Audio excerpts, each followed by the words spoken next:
El siguiente tema que vamos a ver es el tema de los sistemas operativos, ¿vale? Los sistemas operativos, que básicamente ahora veremos lo que son la base con la cual ustedes van a trabajar con el ordenador. Es el sistema que les va a permitir interactuar con el equipo y acceder a los diferentes programas. Vamos a ver un poco qué es un sistema operativo, vamos a hablar de su historia, vamos a ver qué tareas hace, y luego al final vamos a trabajar básicamente con dos sistemas operativos, que vamos a ver un sistema operativo basado en Windows, seguramente será el Windows 10, y un sistema operativo basado en Linux, que será el Ubuntu.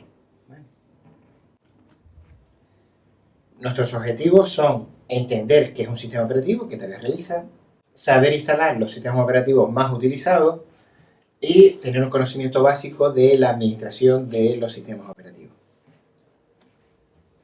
Bueno, ¿qué es un sistema operativo? La definición más purista sería un programa o conjunto de programas que gestionan los recursos físicos del ordenador. Básicamente, cuando ustedes compran un ordenador, tienen un aparato que sabe, teóricamente es capaz de hacer un montón de cosas, pero que necesitamos que haya alguna especie de intermediario que nos permita a nosotros hacer las tareas, que esas tareas se transformen en órdenes que el ordenador pueda ejecutar y que los resultados me los muestren en un formato que sea legible para mí, ¿no? Básicamente es un intermediario entre el hardware y las aplicaciones que vamos a utilizar. Los sistemas operativos más utilizados en PC compatibles son el Microsoft Windows y el GNU Linux, ¿vale? En sus diferentes versiones. Para PCs compatibles con la estructura típica, ¿no? También están los de Apple, que tienen también otro sistema operativo, el iOS. Pero bueno. Algunos conceptos previos. ¿Qué es un proceso? Un proceso es un programa que se está ejecutando, ¿vale? Nosotros cuando arrancamos el ordenador tenemos una serie de programas ahí almacenados en el disco duro. Cuando los ejecutamos se transforma en lo que se llama un proceso. Ocupan una parte de la memoria y están ahí esperando o ejecutándose, ¿vale?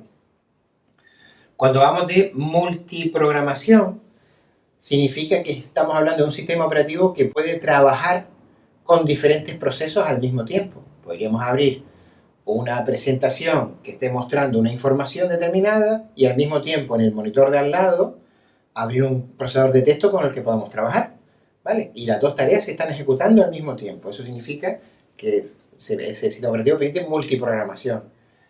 Y si hablamos de multiprocesamiento, es que además, si el equipo tiene varios procesadores, sea capaz de ejecutarlo en utilizar toda la capacidad del ordenador y ejecutar algunas tareas en un procesador y otras tareas en otro. Trabajar conjuntamente con los diferentes procesadores, coordinándolos entre ellos, para mostrar una salida al usuario de todos esos procesos, ¿no? El sistema operativo tiene cada uno lo que se llama un sistema de archivos. A la hora de guardar la información en disco, tiene que utilizar un sistema determinado, ¿vale? Para que sea fácil grabar, recuperar, borrar todas las operaciones del disco. Tendrá que él planificar cómo se usa ese disco para poder actuar eficientemente con él, ¿vale? ¿Qué recursos tiene el sistema operativo a la hora de trabajar? Pues tiene el procesador, la memoria, la entrada-salida, la información grabada. El sistema operativo debe ser capaz de acceder a todos esos componentes del ordenador para coordinarlo y hacer que el resultado sea satisfactorio para el usuario, ¿no? Normalmente, un sistema operativo tiene lo que se llama un núcleo, que son las operaciones más básicas, más importantes del sistema operativo, que se va a cargar completamente en memoria, y luego tendrá una serie de aplicaciones adicionales que irá cargando o no según se vayan necesitando. Por poner un ejemplo, cuando ustedes arrancan el sistema operativo, toda la parte de gestionar lo que hay en el disco o de mostrar las cosas en pantalla la tiene que tener memorizada y trabajando con ella siempre. Eso forma parte del núcleo. Mientras que a lo mejor el procesador de texto lo cargará solo si nosotros lo ejecutamos, ¿vale? Por eso siempre el sistema operativo tiene una parte principal, que es lo que se llama el núcleo, y luego una serie de aplicaciones adicionales que están fuera del mismo.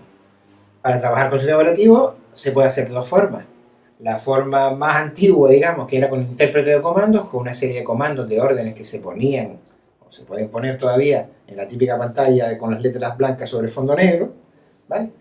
O lo que se usa hoy en día en todos lados, que es una interfaz gráfica, una interfaz en la cual nosotros operemos con el ratón, con el teclado, podamos acceder y ver las cosas de una forma mucho más intuitiva y mucho más sencilla que lo que es aprenderse una serie de comandos para funcionar, ¿no?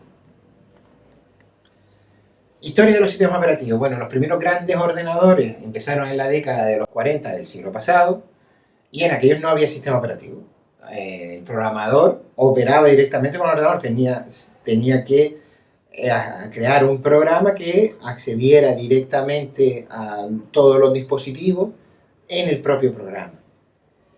Bueno, en los 50 ya se empieza a trabajar con sistema operativo para controlar el monitor, se utilizaban tarjetas perforadas, era capaz de coordinar diferentes trabajos solo trabajando con uno de ellos, pero pues tenía 3 trabajos, trabajaba con uno primero, luego con el otro, luego con el otro, o iba alternando el tiempo de trabajo entre unos y otros.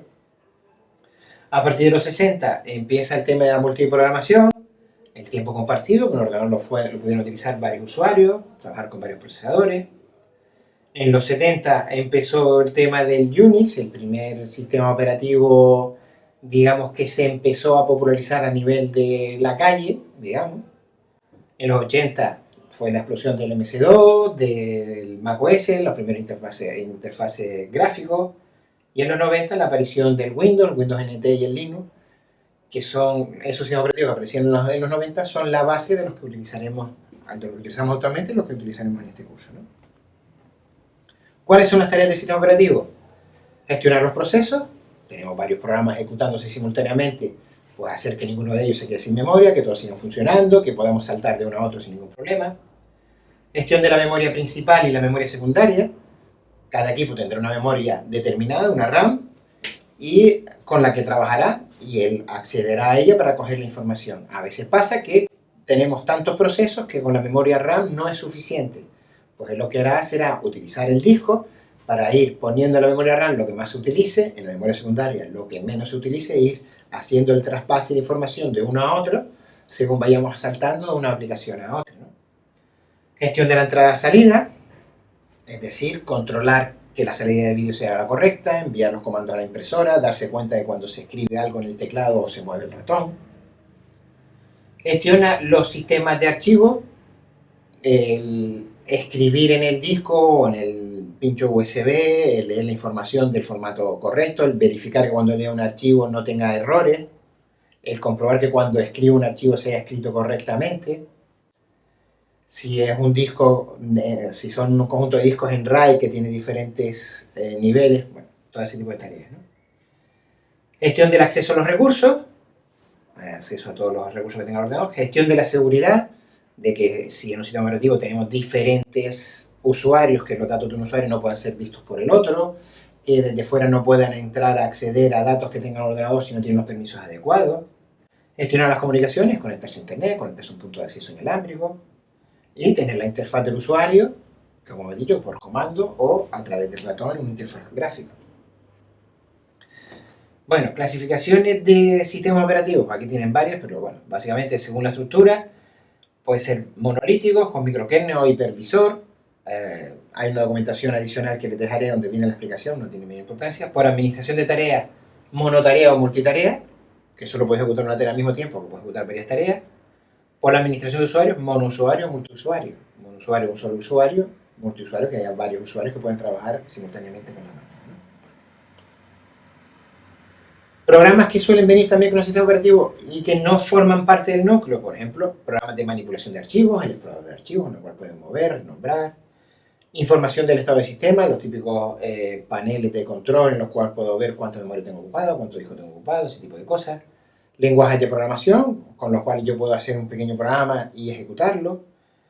Control de las comunicaciones, tener el navegador con el cual acceder a internet, todo este tipo de cosas suelen venir ya implementadas dentro del sistema operativo.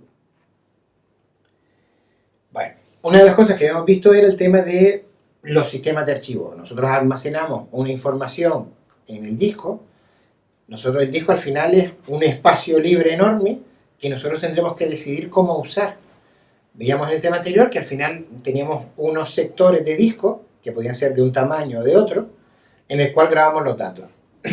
Esos sectores de disco, si el sector es muy grande, cuando almacenes un número pequeño vas a desaprovechar mucho espacio. Pero si el sector es demasiado pequeño, para escribir un fichero grande tendrás que utilizar muchos sectores y tendrá una sobrecarga de proceso, ¿no? Bueno, pues cada sistema operativo va a hacer lo que se llama un particionado del disco, es decir, coger ese disco y dividirlo en sectores lógicos, digamos, en dividirlo en zonas, en ver cuántos son esos bloques con los que va a trabajar, cómo va a implementar algún tipo de corrección de errores, qué va a hacer cuando tiene un sistema, un archivo muy grande que lo va a tener que dividir en diferentes trozos, cómo gestionar esa información en diferentes directorios, ¿vale? En los sistemas Windows, el sistema de archivos más antiguo que había era el FAT16, ¿vale? Que solo permitía archivos de como máximo 2 GB. Y luego, posteriormente, fueron saliendo diferentes tipos, UEFAT, FAT32, NTFS. Esto en la parte, digamos, de Windows. En la parte de Linux estaban los sistemas XT2, XT3, XT4. Vale. Aquí, bueno, básicamente simplemente entender que los sistemas de archivos, el XT4 es más nuevo que el XT2 y tiene mayores funcionalidades de recuperación de errores, etcétera, etcétera. El NTFS, el FAT32, evidentemente son mejores que los anteriores, ¿vale? Ahora mismo una foto en este caso del año 2014, sobre el porcentaje de sistemas operativos que había instalado en los equipos del mundo. Pues, como verán, el sistema operativo Windows es el dominante en ese momento. El Windows 7 tenía el 47% del mercado, y el otro 30% era por el Windows XP, que era uno de los sistemas anteriores, ¿vale? Mientras que el Mac OS, que es el que se utiliza para Linux, tenía aproximadamente un 7-8%, y el Linux un 2%. Linux ha crecido bastante, el Mac también, y ahora el sector de la tarta de Windows a lo mejor un poquito menor, ¿vale? Aunque con la aparición del Windows 10, evidentemente ya los Windows XP habrán desaparecido, el Windows 7, Windows 8 tendrán un mercado mucho menor. Para hacer todas las prácticas que vamos a hacer con estos sistemas operativos, vamos a utilizar una utilidad que se llama el VirtualBox. ¿Qué es esto del VirtualBox? El VirtualBox es una aplicación para virtualización. Es decir, yo tengo mi máquina con mi sistema operativo, normalmente en sus casas seguramente tendrá un Windows. Vale, ¿cómo hago para hacer las prácticas con un Linux? Pues lo que vamos a hacer es vamos a instalar esta aplicación que se llama el VirtualBox, sobre la cual se va a crear lo que se llama una máquina virtual, que es una especie de, como si tuvieran, todo muy entrecomillado, un segundo ordenador en el que pudieran incluirle un sistema operativo, ¿vale? Básicamente, la virtualización permite ejecutar distintos sistemas operativos en máquinas virtuales. Vamos a hacer que, igual que podemos ejecutar un procesador de texto, igual que podemos ejecutar una base de datos, igual que podemos ejecutar una hoja de cálculo, podemos ejecutar una simulación de lo que sería un ordenador con un sistema operativo diferente, ¿vale? El programa que vamos a utilizar para permitir eso es el VirtualBox. Nos va a permitir para realizar instalaciones sencillas de sistema operativo y realizar pruebas.